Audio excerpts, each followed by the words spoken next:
Halo, selamat malam sahabat Putra. Assalamualaikum warahmatullahi wabarakatuh.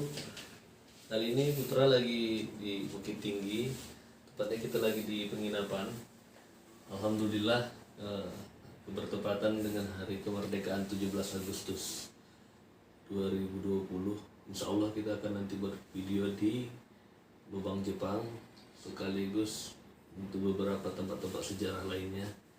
Sesungguhnya di era modernisasi ini 17 Agustus itu tidak harus dihargai, diingat dengan cara yang ya seperti biasanya. Kita harus membuat terobosan-terobosan baru, seperti kita mengunjungi tempat-tempat lokasi sejarah di mana dulu pernah menjadi tempat yang banyak tempat-tempat untuk perjuangan bangsa kita. Bagaimana caranya kita melihat langsung apa yang dirasakan oleh pahlawan kita, agar kita menghargai dan mensyukuri dengan apa yang sudah kita dapatkan di hari ini. Oke, sampai jumpa besok. Tidak mau istirahat. Assalamualaikum warahmatullahi wabarakatuh. Assalamualaikum warahmatullahi wabarakatuh. Halo sahabat Putra. Alhamdulillah hari ini kami dari tim Raja Putra Harap Channel udah di Kota Bukit Tinggi. Sebentar lagi kita mau ke kota Lubang Jepang untuk melihat peninggalan sejarah dari para pejuang dulu yang bagaimana memperjuangkan kemerdekaan negara Republik Indonesia.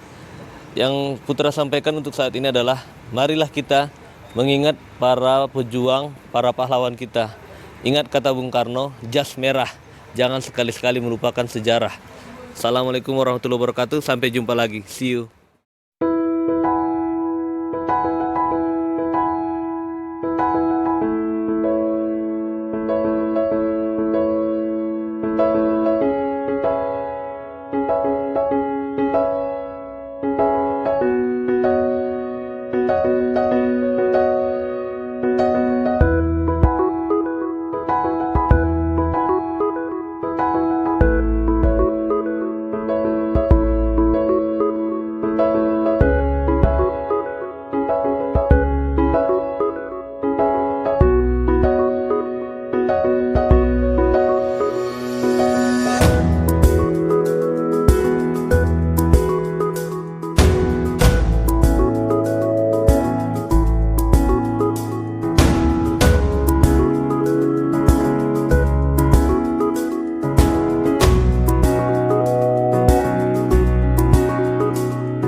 Assalamualaikum warahmatullahi wabarakatuh. Selamat siang sahabat Putra. Sekarang kita lagi di depan Lubang Jepang di Kota Bukit Tinggi. Disinilah kita untuk melihat destinasi wisata sejarah untuk mengenang jasa para pahlawan kita dahulu yang ikut berperang memperjuangkan kemerdekaan kita. Disinilah kita melihat bagaimana beratnya dulu para pejuang kita menghadapi para penjajah Belanda dan para penjajah dari negara Jepang. Semoga dari yang kita liput dari video kali ini dapat menambah bersyukurnya kita kepada Allah Subhanahu wa taala karena bangsa ini sudah merdeka, dan dapat kita bentuk berterima kasih kepada para pahlawan yang sudah mengorbankan jiwa dan raganya untuk kemerdekaan negara kita, bangsa Indonesia. Ya, mungkin itu dulu yang dapat Putra sampaikan. Yuk, untuk para sahabat semua, sahabat-sahabat Putra, mari kita liput acara kegiatan di dalam. Bagaimana jejak peninggalan sejarah para pahlawan dahulu. Yuk, mari. Kalau sekarang ini kan posisi kita sekarang kan di sini Bang ya. Jadi seandainya kita nanti masuk ya, nanti kita turun tangga cuma sampai di sini. Tangga yang terakhir itu kan udah rata semua di dalam ya. Baru diketemukan 21 kamar atau 21 lubang-lubang. Waktu zaman Jepang dulu, tiap-tiap lubang ini yang tertulis nih Bang, digunakan Jepang dulu. Di dalamnya ada bekas ruang amunisi. Ada pintu pelarian, barak militer, ruang sidang, ruang makan Romusa, penjara, dapur penyiksaan, pintu penyergapan. Itu biasa yang kami jelaskan. Jadi kalau kita masuk, itu makan waktu paling lama keliling di dalam, sekitar 20 menit sampai 23 menit paling lama. Misalnya gini Bang, kalau misalnya Abang nanti pulang sini nggak sanggup, kita bisa langsung keluar di pintu nomor 10. Itu langsung jalan raya di luar, yang tembus ke Ngaresiano. Cuman makan waktu paling lama keliling gedam sekitar 20 menit paling lama. Di sini kan ada 2 peta. Kalau yang peta satu lagi, ini nanti rencana Pemda. Setiap lubang yang ada di dalam ya, nanti mau dibikin mini teater, lorong market, lorong patung, museum, lorong pameran, itu nanti akan diadakan. Yang kami jelaskan sama pengunjung, ini yang bekas dengan ke Jepang. Ini yang kami ceritakan nanti di dalamnya. Kalau kita jadi masuk Bang ya, itu makan waktu paling lama keliling di dalam, sekitar 20 menit sampai 23 menit paling lama. Kalau kita jadi masuk. Oke Bang ya, kita langsung masuk. Kita sebelah kiri. Iya, demikian sekedar penerangan dari Bapak guide kita. Yuk, untuk para sahabat semua, mari kita ikut sampai ke bawah. Yuk. Jadi begini deh ya. Sebenarnya Bapak sama Adik di peta tadi kan belum lengkap kasih informasi. Lubang yang pertama kita masuk ini, sebelum dijadikan objek wisata oleh Pemda dulu Bang ya. Lubang ini aslinya dulu kecil. Malah sebesar ban mobil dulu yang aslinya. Yang Bapak bilang lubang ini kecil, maksud Bapak bukan semua lubang ini. 20 meter dari mulut lubang ini sampai lampu yang nomor 4 ini ya, itu dulu aslinya kecil. Rupanya waktu zaman Jepang dulu, lubang ini khusus ruang pengintai arahnya ke pusat kota bagi Jepang. Jadi deh ya, lubang ini dibesarkan sama Pemda Bukit Tinggi semenjak tahun 1986. Dibesarkan sama Pemda, baru dijadikan tempat ini objek wisata. Batas lubang ini dibesarkan sama Pemda dulu deh ya, sampai lampu yang nomor 4. Pokoknya yang bundar ini Bang ya, ini nggak asli lagi Bang. Ini udah dibesarkan sama Pemda. Yang aslinya lubang ini dari tahun 42 dulu, yang seperti kotak ini Bang yang aslinya. Kan macam kotak lubang ini Bang ya. Lebar sama tingginya dari tahun 42 dulu udah seperti ini. Cuman perubahan bagi Pemda, dinding ini dilapis dengan semen. Itu cuman perubahannya Bang. Jadi seperti yang kami jelaskan sama Abang di peta tadi, tempat kita inilah yang dibilang orang lubang Jepang, lubang Jepang. Padahal sebenarnya yang membuat lubang ini bukan asli orang Jepang. Kalau ceritanya dulu ya, Jepang tuh dia arsiteknya. Dialah yang menciptakan lubang ini. Sebenarnya yang bikin lubang ini bagi Jepang dulu, kan itu yang dinamakan Romusa. Orang kerja paksa bagi Jepang. Jadi Romusa yang Bapak bilang sama adik tadi, pekerjanya itu bukan orang sini. Bukan orang Bukit Tinggi.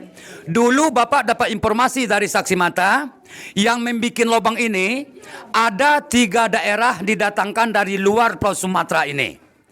Pertama dia datangkan ke Bukit Tinggi, ceritanya dulu orang dari Pulau Jawa, orang dari Kalimantan, termasuk satu lagi daerah orang dari Sulawesi. Makanya orang luar daerah didatangkan Jepang ke Bukit Tinggi. Ini menurut taktik Jepang.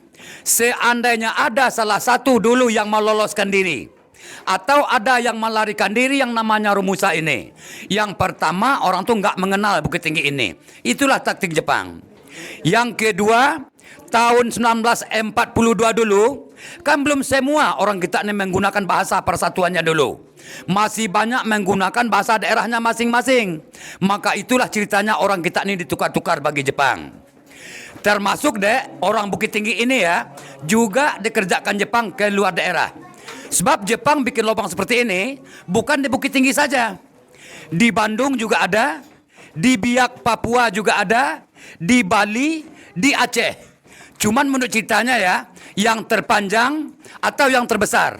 Jangankan di Indonesia deh ya, di Asia Bukit Tinggi inilah yang terpanjang Jepang bikin lubang. Seperti yang Bapak bilang sama adik di peta tadi, di dalam ini kan ada terdapat 21 lubang Bapak bilang tadi. Kalau di total panjang lubang yang 21 ini 1470 meter total panjangnya.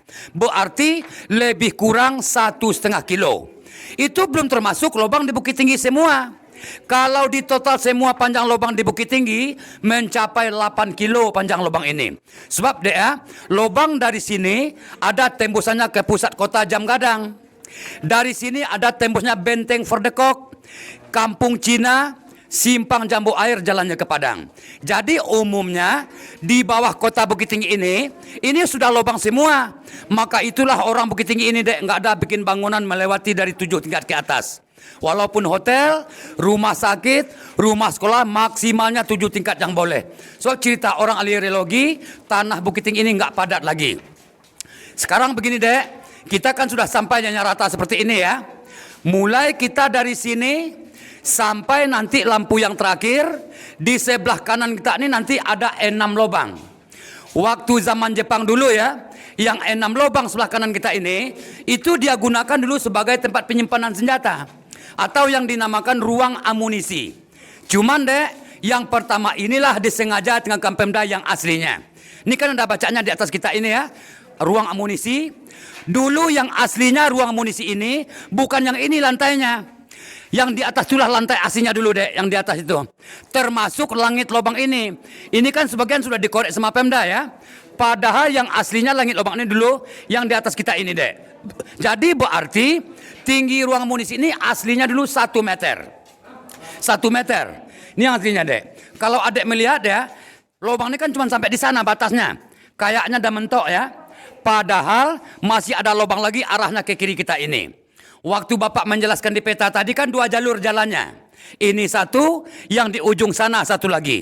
Yang Bapak bilang sama adik-adik jumlah lubang ini 21 ya. Yang miring-miring ini jumlahnya semuanya 21 kamar-kamar atau 20 lubang. Yang sudah mulai direnovasi oleh Pemda. Ini contohnya yang sudah mulai direnovasi. Mulai yang nomor 2 ini ya, sampai yang nomor 6 terakhir, itu sudah mulai direnovasi. Contohnya, kalau yang nomor 2 ini ini kan lantainya udah dilapis dengan semen. Di dalamnya baru didirikan kursi-kursi. Di ujungnya ada 1 buah mini pentas. Sebelum adik-adik masuk lubang ini tadi kan ada 2 peta melihat di atas. Itu yang satu rencana Pemda. Yang satu lagi yang bekas tinggalkan Jepang.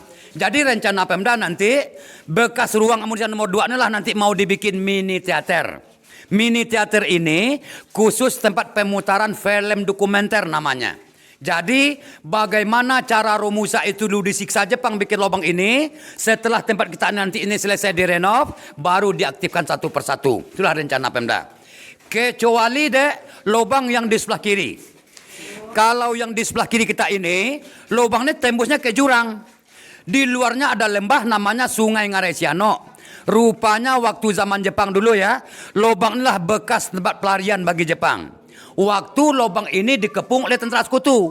Jadi digunakan Jepang lah lubang ini sebagai tempat pelarian. Sampai di luar, baru masuk hutan, keluar hutan. Itulah Bapak dapat informasi. Termasuk satu lagi yang di sebelah kanan. Kalau yang di sebelah kanan kita ini kan masih bacaan ruang amunisi. Bapak bilang sama adik tadi kan ada 6 ya. Ini bekas ruang amunisi nomor 3. Inilah rencana Pemda nanti mau dibikin ruang market. Yang Bapak maksud ruang market seperti kayak peta Bukit Tinggi atau denah Bukit Tinggi. Nanti adik-adik melihatnya di dalam ruangan ini di mana ujung-ujung kota Bukit Tinggi. Macam kayak miniatur nanti akan diadakan di sini miniatur kota Bukit Tinggi. Ini masih di atas kita ini yang tertulis ruang amunisi. Yang nomor 4. Nah, nanti rencana Pemda ya. Bekas ruang amunisi nomor 4 ini nanti mau dibikin museum. Misalnya tanya, kenapa Pak yang nomor 4 mau dibikin museum? Sebab di sini yang banyak dikeluarkan dulu bekas-bekas senjata Jepang itu tertimbunnya dulu. Yang Bapak buktikan orang mengeluarkan dari sini ya, bermacam senjata. Ada yang larasnya panjang, ada yang larasnya pendek, ada yang menyerupai kayak granat. Itu yang pernah dikeluarkan dari sini. Jadi benda-benda yang dikeluarkan dari sini buat sementara dititip di museum yang ada pesawat di atas tadi. Nanti setelah ini selesai direnovasi, dikembalikan nanti ke asalnya ke sini. Itulah rencana Pemda ke depannya Tinggal ya 2 lubang lagi yang namanya ruang amunisi. Yang nomor 5 sama yang nomor 6 terakhir itu rencana Pemda nanti mau dibikin museum geologi namanya. Yang Bapak maksud museum geologi, yang 2 lubang ini khusus tempat ruang penelitian nanti. Misalnya ya, seperti tanah di dalam ini tanah cadas, tanah campur granit, tanah campur garam. Lubang yang 2 inilah untuk penelitiannya nanti. Jadi yang Bapak bilang sama adik-adik tadi, kalau yang namanya ruang amunisi ini ya, inilah yang terakhir atau yang nomor 6. Baru kita sampai di pusat lubang Jepang atau di sentral lubang Jepang. Yang 20 lubang ini. Tadi adik-adik kan ada melihat lubang yang ada cahaya tadi kan. Di dalam ini ada 2. Yang keduanya yang mengarah ke kiri. Itu yang di ujung sana. Ini juga lubang kan Bapak jelaskan nanti kiri kanan. Yang ini. Tapi sebentar ya. Begini mulai kita dari ujung sana ya. Sampai ke sebelah kanan Bapak ini masih terdapat 15 lubang lagi. atau 15 kamar-kamar yang miring seperti ini. Dulu Bapak dapat informasi ya, rupanya waktu zaman Jepang dulu, yang 15 lubang yang berjejer ini bekas barak militer atau tempat tidur bagi tentara Jepang. Sebab makanya Bapak jelaskan sama adik-adik ya, dulu Bapak waktu kecil-kecil, Bapak sering main-main dalam ini dulu, sebelum ini dikunjungi. Bapak tahu persis keadaan lubang yang aslinya. Setiap lubang yang miring yang Bapak lihat dulu, tempat tidur yang terbuat dari bambu. Jadi karena hawanya dingin di dalam ini, bambu-bambu itulah dek cepat terjadi pelapukan. Itu disengaja dibuang ke sana dulu dek. Kecuali bekas-bekas senjata Jepang, termasuk alat-alat rumusa dulu. Siapa dek pengen bukti, nanti kita buktikan nanti di museum yang ada pesawat di atas tadi. Yuk sekarang kita buktikan penjara sebentar sini dulu. Cuman begini dek, waktu lubang ini direnovasi, yang sering diprotes oleh pengunjung ya, dua yang sering diprotes oleh pengunjung. Yang pertama ini tentang lapisan semen. Makanya dia protes semen ini yang pertama menghilangkan yang aslinya. Yang kedua, rupanya semen ini membahayakan rupanya bagi pengunjung.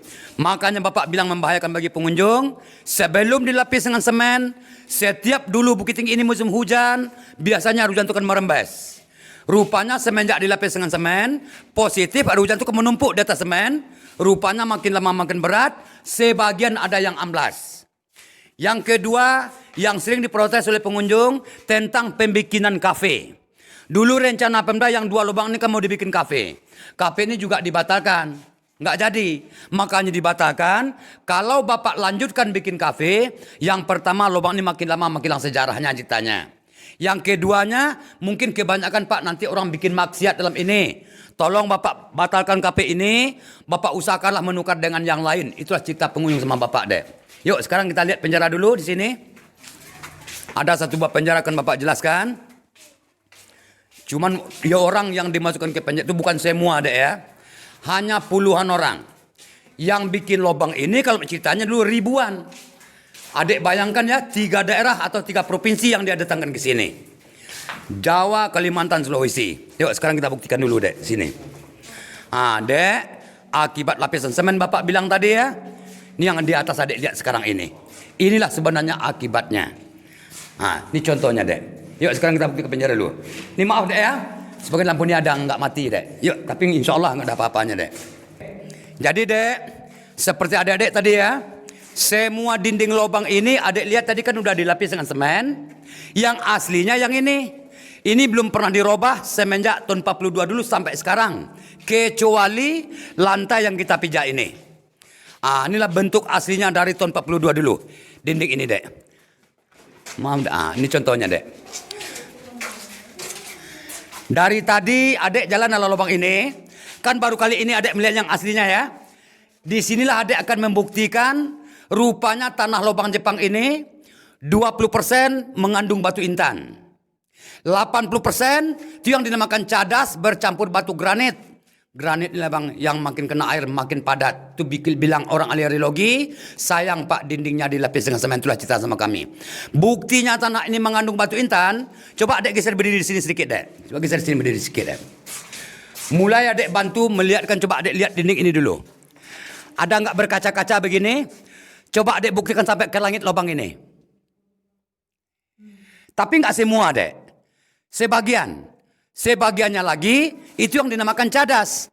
Rupanya cadas inilah makin kena air makin padat. Sayang Pak dindingnya dilapis dengan semen, itulah cerita sama kami. Satu lagi ya, penjara yang Bapak bilang sama adik-adik tadi, di sanalah orang tua-tua kita dulu, nenek kakek kita dulu dimasuk oleh Jepang. Cuman Bapak dapat informasi dulu deh ya, bukan semua Romusa yang dimasukkan ke penjara ini. Kalau semua Romusa yang dimasukkan ke penjara ini, mungkin nggak muat dalam penjara. Kalau ceritanya dulu, orang yang membuat lubang ini ribuan dek jumlahnya. Yang dimasukkan ke penjara ini cuma hanya puluhan orang. Yang puluhan orang ini ya, seandainya ada salah satu yang memberontak sama Jepang, atau nggak kuat dikerja paksa, atau ada yang sakit-sakitan, orang itulah yang dimasukkan ke penjara ini.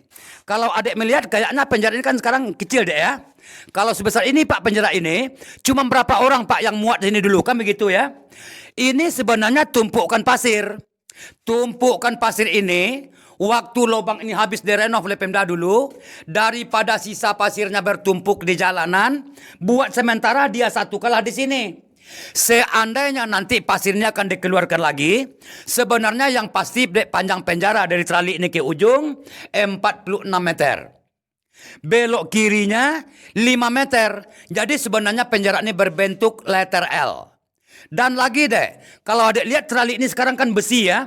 Yang aslinya dulu sebenarnya bukan besi. Yang Bapak buktikan dulu adalah kayu rotan. Kayu rotan dililit sama akar kayu. Dulu di sini ada pintu kecil. Khusus muat buat satu badan. Itu yang Bapak lihat trali yang aslinya dulu. Jadi cerita saksi mata sama Bapak ya. Ke dalam inilah ceritanya dulu orang tua-tua kita dulu dimasuk oleh Jepang. Rupanya sampai di penjara ini, orang ini disiksa, nggak dikasih makan, nggak dikasih minum.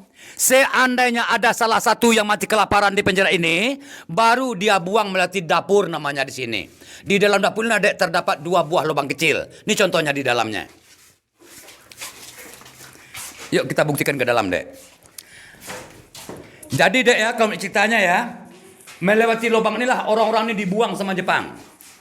Kalau adik melihat ya, kayaknya lubang pembuang ini kan kecil. Kalau sebesar ini Pak lubang ini, bagaimana cara orang membuang mayat itu dulu? Kan begitu ya. Lubang ini yang kecil, cuman 2 meter dari mulut lubang ini ke dalam, itu memang kecil. Setelah kita lewat dari 2 meter, kita sudah bisa berjalan seperti biasa di dalam. Sebab begini di dalam ini ya, tingginya 2 meter 15 cm. Lebarnya cuma 1 meter. Sepanjang 17 meter ke ujung, baru di luarnya sungai atau lembah. Jadi ke sungai itulah rupanya dia buang mayat-mayat orang tua kita dulu. Hanyutlah melalui arus sungai Ngarai Sianok namanya. Satu lagi yang di atas kita ini. Waktu zaman Jepang dulu ya, lubang ini masih ruang pengintai. Tapi bukan ke kota lagi ya. Arahnya ke kampung Sianok. Sambil menghitung aktivitas penduduk Ngarai Sianok ini. Kalau ceritanya dulu ya, dari lubang inilah orang-orang kampung ini diintip sama Jepang. Seandainya ada orang kampung ini dulu yang bawa hasil panen, hasil ladang, atau ada kirim-kiriman senjata, orang tuh rupanya diintip sama Jepang di sini dulu. Baru dia tangkap di pintu penyergapan. Satu lagi, sekarang ada lihat dinding ruangan ini kan batu ya.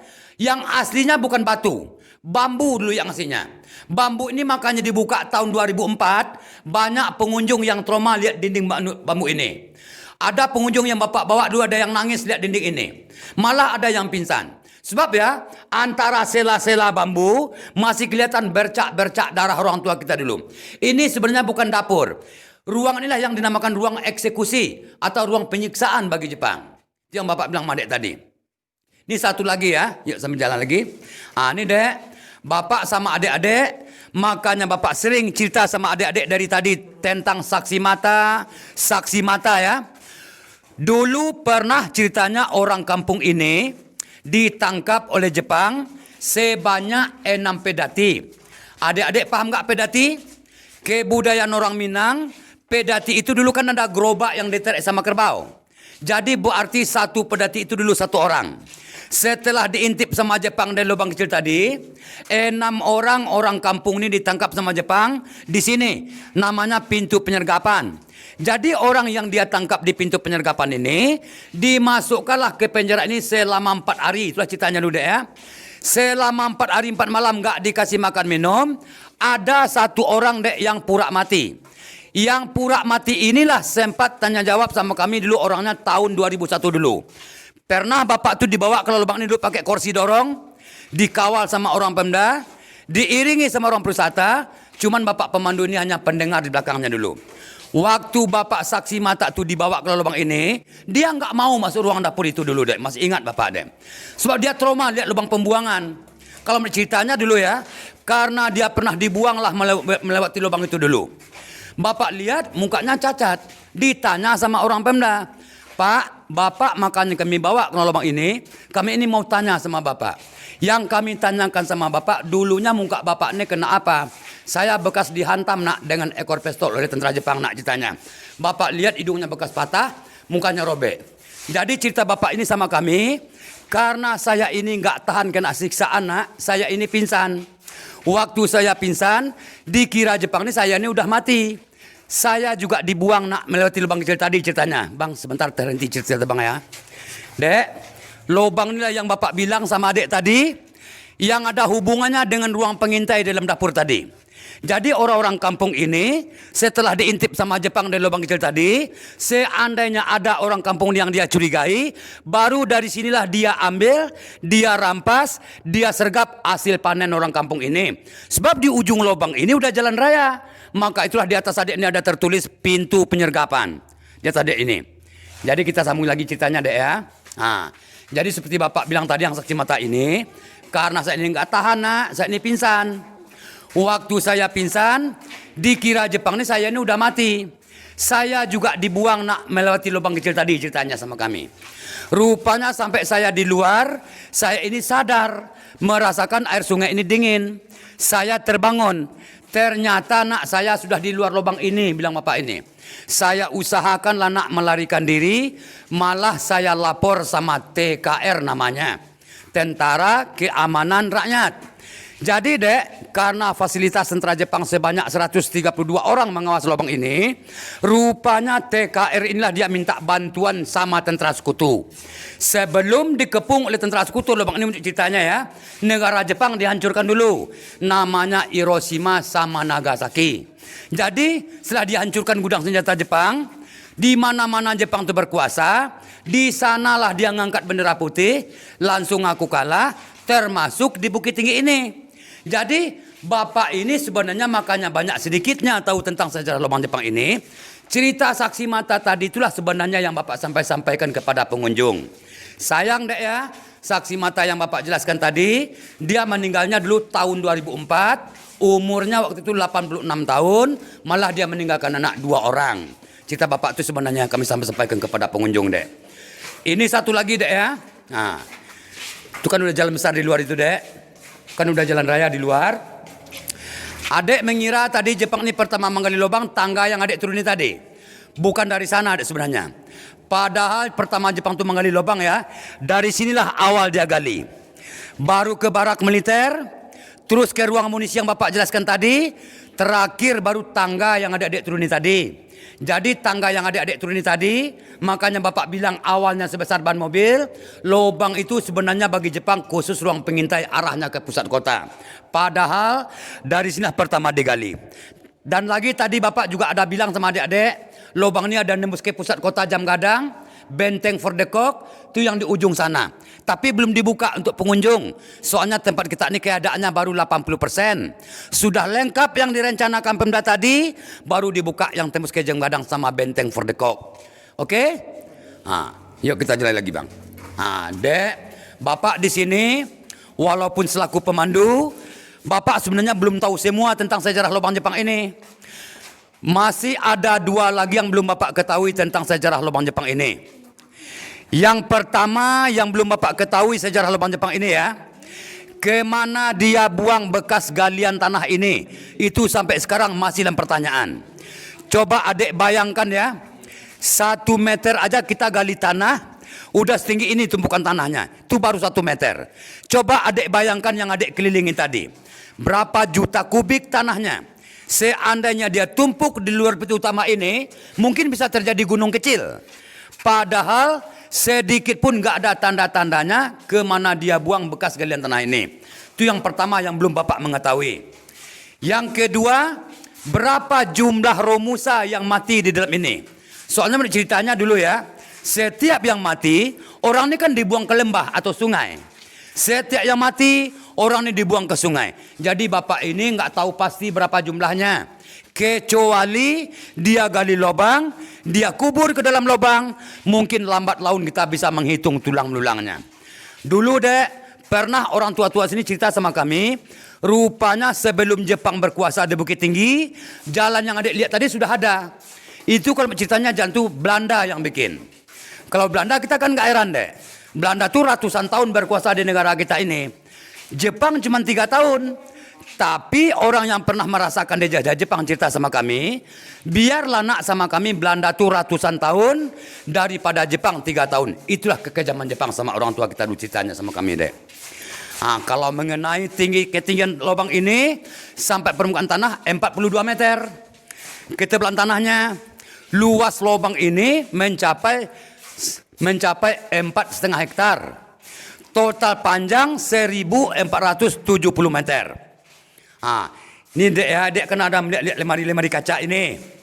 Jadi nanti lemari kaca adalah nanti tempat miniatur Kota Bukit Tinggi. Di dalamnya akan ada lihat nanti. Ini satu lagi dek. Kan ada dek melihat pintu ini ya. Ingat nggak dek Bapak menjelaskan tentang mau dibikin mini teater tadi? Inilah yang latar belakangnya. Nanti kalau seandainya ini terjadi bioskop mini, orang masuknya dari depan sana, keluarnya di sini. Masuk depan sana, keluarnya di sini. Ini yang Bapak bilang sama adik tadi, lubang ini bukan mentok, malah masih ada jalan arahnya ke kiri Bapak bilang tadi ya. Inilah jalannya. Ini ruang yang pertama Bapak jelaskan sama adik tadi. Soalnya kita bercerita pertama tadi kan di sana. Jadi yang lihat di sana tadi kan cuma kayak dinding ini, kan kayaknya mentok ya. Inilah masih ada jalan di sini. Oke dek, kita lihat di sini. Jadi yang satu ini memang disengaja adik tinggalkan benda yang aslinya.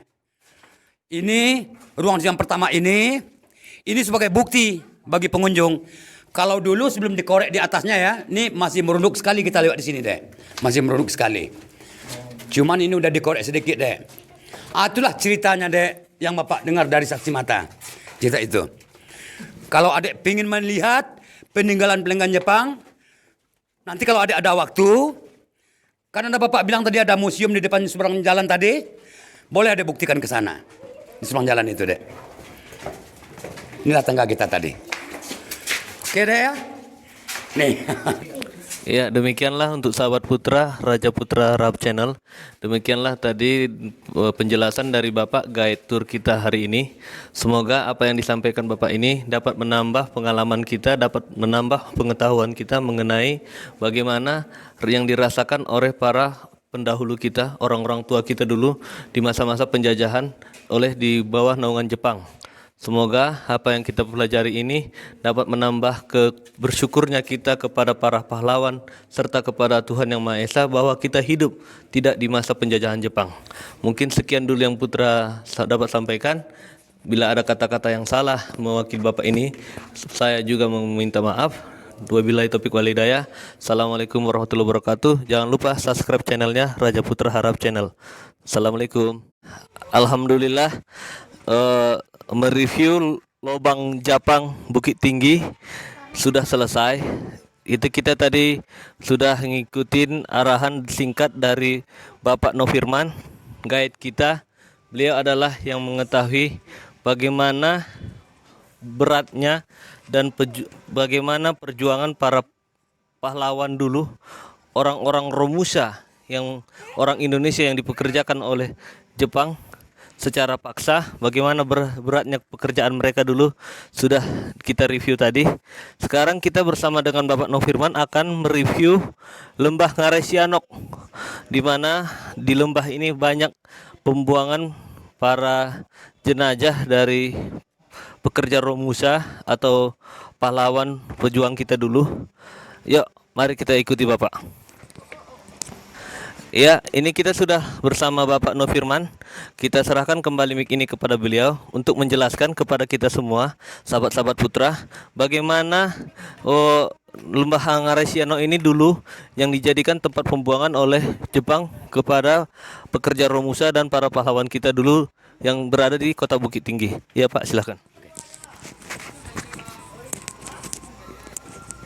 Ya. Jadi begini dek. Kita akan jelaskan tentang terjadinya lembah ini, ya. Kalau ceritanya dulu, terjadinya lembah ini yang namanya Ngarai Sianok, itu ini kalau ceritanya ini kan udah ribuan tahun ini terjadinya. Kalau ceritanya ya, kalau ceritanya ini bekas letupan Gunung Tinjau, bekas letupan Gunung Tinjau yang Ngarai Sianok ini. Ini bukan Gunung Tinjau, ini Singgalang. Gunung Tinjau itu namanya sekarang itu Maninjau. Jadi ini terjadinya letupan Gunung Tinjau. Ini dia menyebabkan terjadi retak bumi ini. Terjadi gempa, terjadi keretakan bumi. Jadi sifatnya air mengaliri yang retak ini. Kalau ceritanya ya, bekas kikisan air ini bertambah dalamnya 1 meter tiap tahun.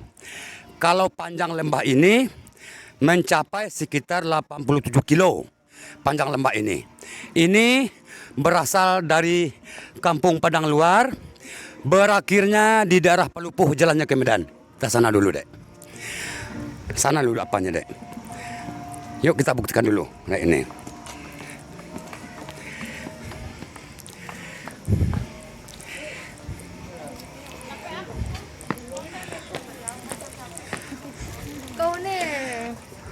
Jadi inilah yang Bapak bilang namanya Ngarai Sianok ya.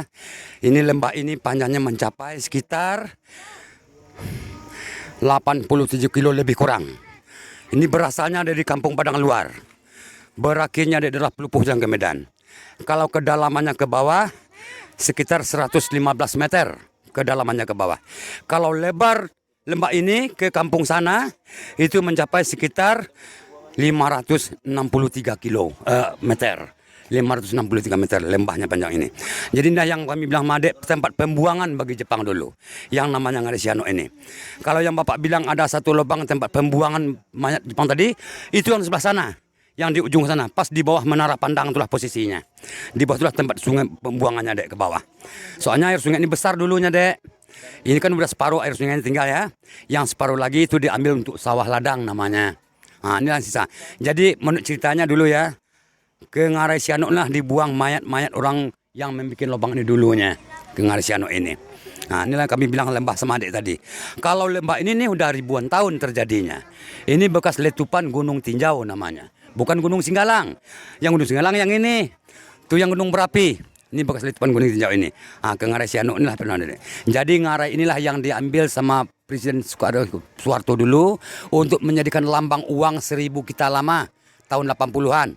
Gambar uang ini. Sebentar ya, kami lihatkan gambar uang tadi. Tadi dulu Bang, pegang sebentar Bang. Gambar uang inilah.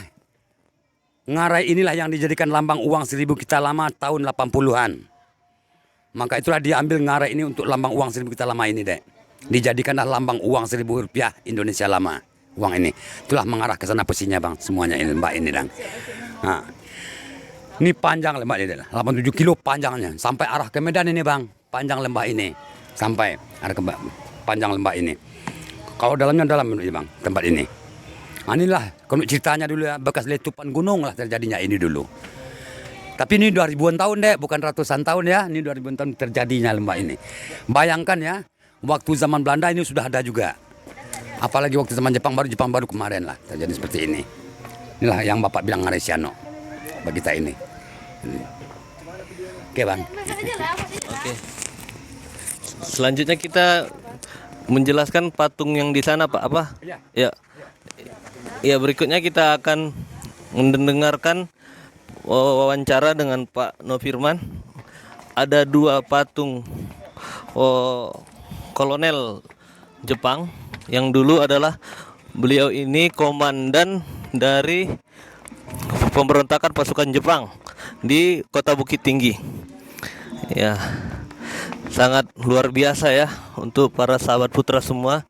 Luar biasanya pengetahuan Bapak Nofirman ini sangat layak untuk kita pelajari dan kita amalkan yang diajarkan oleh beliau agar dapat menambah pengetahuan kita lagi, agar kita dapat memahami bagaimana sejarahnya di negara kita ini, khususnya di Kota Bukit Tinggi atau di Pulau Sumatera. Ya, inilah gambar para perwira tentara Jepang.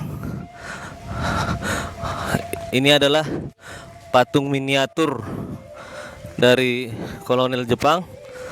Nah, ini Pak Nofirman akan menjelaskan secara langsung. Jadi begini, Dek ya. Seperti yang Bapak jelaskan di dalam lubang tadi, yang pemimpin tentara Jepang sebanyak 132 tentara Jepang, 2 orang inilah yang memimpinnya, Dek. Ini yang megang senjata, itu kalau kami nggak salah namanya Watanabe, pangkatnya kolonel. Yang menunjuk arahnya ke sana, itu namanya Saiki Kankaka. Pangkatnya sama-sama kolonel. 2 orang inilah yang memimpin tentara Jepang sebanyak 132 tentara Jepang yang dia pimpin. Yang 2 orang ini. Dinamakan ini sebagai sumber patungnya untuk Bukit Tinggi ini, Dek. Kalau resminya tempat ini, contohnya, Dek, ini, Dek. Dengan izin Allah, pada hari ini Jumat tanggal 12 November 2024 kita resmikan pemakaian Taman Panorama dan Lubang Jepang setelah evaluasi Bukit Tinggi 12 November 2004 di kota Bukit Tinggi. Baru diresmikan oleh Dr. Haji Jufri. Dia lihat resmikan tempat ini dulu deh untuk kita ini. Ya, untuk semua sahabat Putra yang sudah menyimak liputan video kita kali ini, semoga apa yang dapat disampaikan oleh Pak Nofirman dapat menambah pengetahuan kita dan dapat menjadi pelajaran bagi kita untuk sejarah-sejarah yang peninggalan dari negara Jepang kepada kita, dan semoga kita dapat menambah syukur kita kalau kita sudah merdeka dan dapat menambah rasa terima kasih kita kepada para pahlawan yang sudah mengorbankan jiwa raganya untuk kemerdekaan negara kita tercinta Indonesia Raya. Di hari tanggal 17 Agustus 2020 menyikapi hari kemerdekaan bukan hanya dengan cara mengikuti lomba panjat pinang, lomba makan kerupuk atau lomba-lomba yang lainnya. Alangkah baiknya di hari kemerdekaan itu meningkatkan kita untuk mengingat jasa-jasa para pahlawan kita dulu. Ini yang Putra lakukan, ini yang dapat Putra sampaikan. Semoga dapat meningkatkan kesadaran kita menghargai dan menghormati jasa-jasa pahlawan yang sudah mendahului kita, yang sudah mengorbankan jiwa raganya. Demikianlah video Putra kali ini di Kota Bukit Tinggi. Mohon maaf bila ada kata-kata Putra yang salah. Wabillahi taufiq wal hidayah. Assalamualaikum warahmatullahi wabarakatuh. Jangan lupa subscribe channelnya Raja Putra Harahap. Assalamualaikum.